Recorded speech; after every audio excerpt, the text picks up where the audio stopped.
The next chapter. It's off to work we go. For supper that evening, my grandmother had a plain omelette and one slice of bread. I had a piece of that brown Norwegian goat's milk cheese, known as G-toast, which I had loved even when I was a boy. We ate in front of the fire, my grandmother in her armchair and me on the table with my cheese on a small plate. "Grandmama," I said, "now that we have done away with the Grand High Witch, will all the other witches in the world gradually disappear?" "I'm quite sure they won't," she answered. I stopped chewing and stared at her. "But they must," I cried. "Surely they must." "I'm afraid not," she said. But if she's not there any longer, how are they going to get all the money they need? And who is going to give them orders and jazz them up at the annual meetings and invent all their magic formulas for them? When a queen bee dies, there is always another queen in the hive ready to take her place, my grandmother said. It's the same with witches. In the great headquarters where the Grand High Witch lives, there is always another Grand High Witch waiting in the wings to take over should anything happen. "Oh no," I cried. "That means everything we did was for nothing. Have I become a mouse for nothing at all?" "We saved the children of England," she said. "I don't call that nothing." I know, I cried. "But that's not nearly good enough. I felt sure that all the witches of the world would slowly fade away after we had got rid of their leader. Now you tell me that everything is going to go on just the same as before." "Not exactly as before," my grandmother said.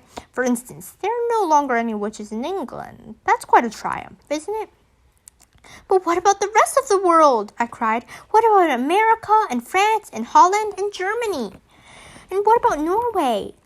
"You must not think I have been sitting back and doing nothing these last few days," she said.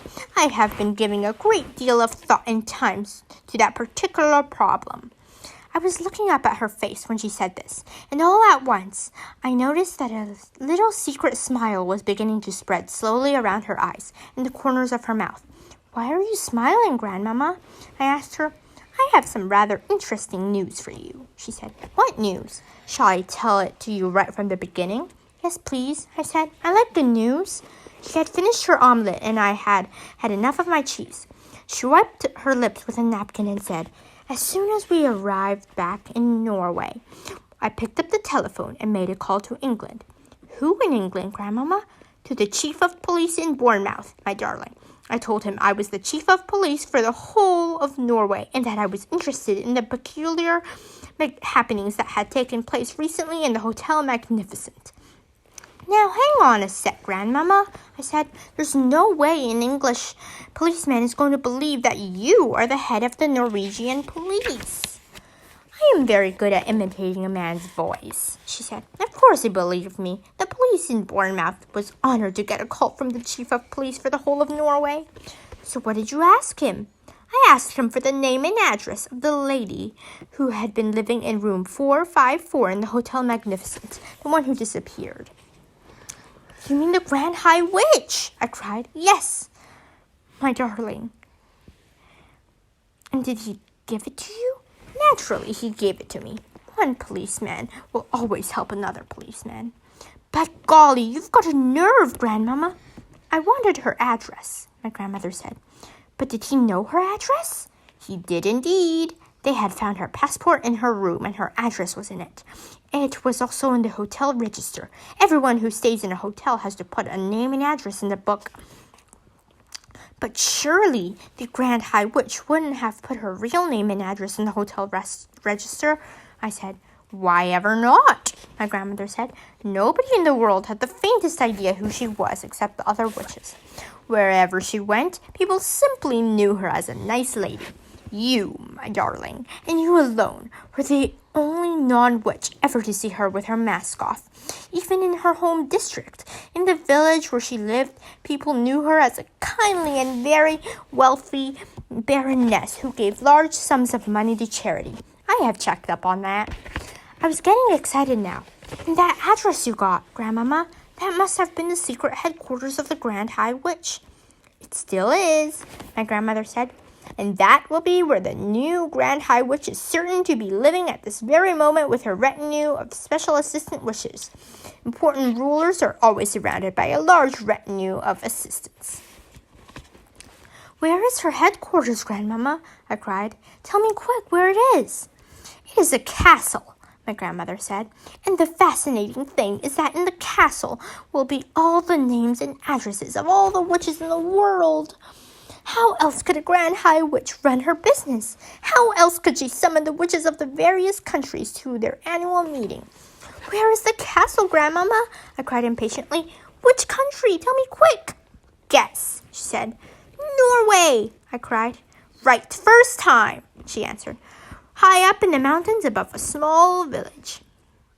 This was thrilling news. I did a little dance of excitement on the tabletop.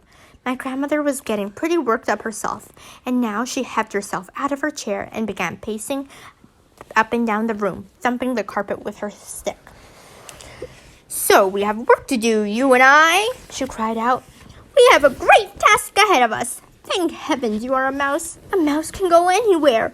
All I'll have to do is put you down somewhere near the Grand High Witch's castle, and you will very easily be able to get inside it and creep around, looking and listening to your heart's content.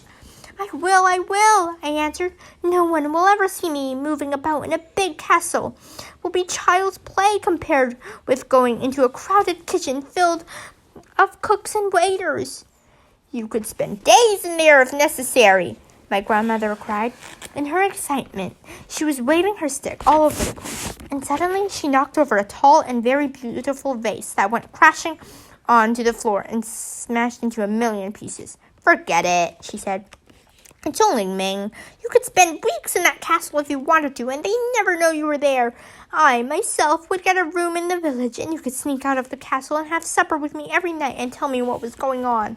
I could, I cried out, and inside the castle I could go snooping around simply everywhere. But your main job, of course, my grandmother said, would be to destroy every witch in the place. That really would be the end of the whole organization. Me destroy them? I cried. How could I do that? Can't you guess? She said. Tell me, I said. Mouse maker, my grandmother shouted. Formula 86 delayed action mouse maker all over again. You will feed it to everyone in the castle by putting drops of it into their food. You do remember the recipe, don't you? Every bit of it, I answered. You mean we're going to make it ourselves? Why not? She cried. If they can make it, so can we. It's just a question of knowing what goes into it. Who's going to climb up the tall trees to get the Grundle's eggs? I asked her. I will, she cried. I'll do it myself. There's plenty of life in this old dog yet. I think I'd better do that part, Grandmama. You might become a cropper. Those are just the details, she cried, waving her stick again. We shall let nothing stand in our way. And what happens after that? I asked her. After the new Grand High Witch and everyone else in the castle have been turned into mice. Then the castle will be completely empty and I shall come in and join you and... Wait, I cried. Hold on, Grandmama. I've just had a nasty thought. What nasty thought? She said. When the mouse maker turned me into a mouse, I said, I didn't become just any old ordinary mouse that you catch with mouse traps.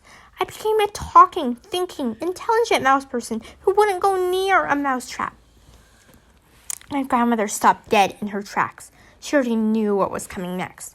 Therefore, I went on, if we use the mouse maker to turn the new Grand High Witch and all the other witches in the castle into mice, the whole place will be swarming with very clever, very nasty, very dangerous, talking, thinking mouse witches. They'll all be witches in mouse's clothing. After that, I added, could be very horrible indeed. By golly, you're right, she cried. That never occurred to me. I couldn't possibly take on a castle full of mouse witches, I said. Nor could I, she said. They'd have to be got rid of at once. They'd have to be smashed and bashed and chopped up into little pieces exactly as they were in the Hotel Magnificent. I'm not doing that, I said. I couldn't anyway. I don't think you could either, Grandmama. And mousetraps wouldn't be the slightest use. By the way, I added, the Grand High Witch who did me in was wrong about mousetraps, wasn't she? Yes, my grandmother said impatiently. But I'm not concerned with that Grand High Witch. She's been chopped up long ago by the hotel chef. is the new Grand High Witch we've got to deal with now, the one up in the castle, and all her assistants. A Grand High Witch is bad enough when she's disguised as a lady, but just think of what she could do if she were a mouse. She could go anywhere. I've got it, I shouted, leaping about a foot in the air. I've got the answer. Tell me, my grandmother snapped. The answer is cats, I shouted. Bring on the cats. My grandmother stared at me.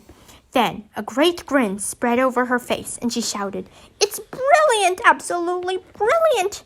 Shove half a dozen cats into that castle, I cried, and they'll kill every mouse in the place in 5 minutes. I don't care how clever they are. You're a magician, my grandmother shouted, starting to wave her stick about once again. Look out for the vases, Grandmama.